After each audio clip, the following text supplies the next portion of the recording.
So now that we have a general idea of how to program and set up static or non-moving objects on the screen with our sprites and our text and our different shapes and our variables and our backgrounds, we're going to move on to animation. And the key to this is the draw loop. So if we take a look here, we have our sprite, which we declare that variable. We created it. We set the sprite animation to the green alien. And the background to orange, we have the sprite to rotate randomly from -10 to 10. Again, so that sprite will rotate on that x-axis. And then we have our draw sprites. Well, the new thing here is this function which is called the draw loop. We can see it here. I can bring in that block if you're using the blocks and it sets up. We have our function named draw, open close parentheses, then our open close curly Q brackets. And the programming is going to go inside these curly Q brackets. And what's happening is we can almost think of this as a flip book.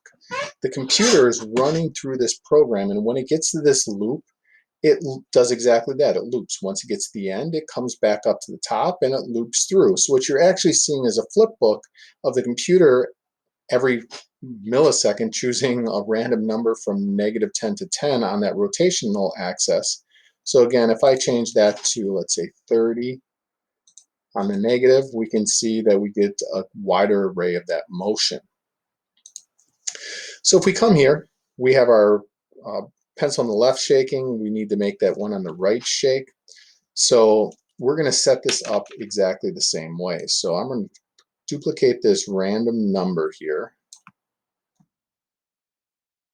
I'm going to paste that in for the X of my brush, and I can run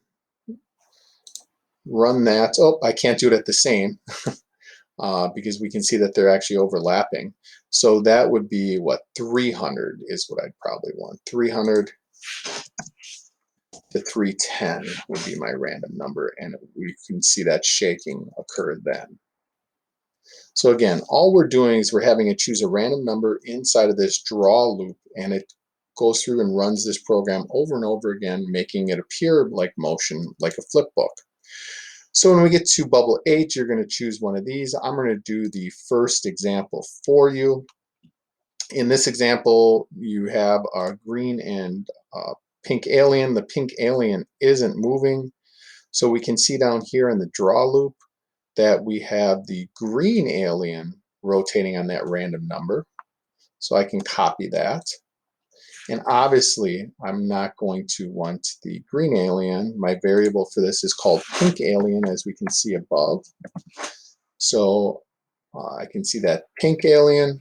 I'm asking it to rotate a random number between -5 and 5. And again, if I wanted to change these numbers to get a greater rotation, we can see that occurring. So again, the way this draw loop works is, like I've said numerous times, it's a flip book. Anything that's programmed in here will continuously loop around once it reaches the end. So then they're asking you on the last one, which is our bubble 9, for the assessment, is to animate this salt shaker to bounce up and down like you see here.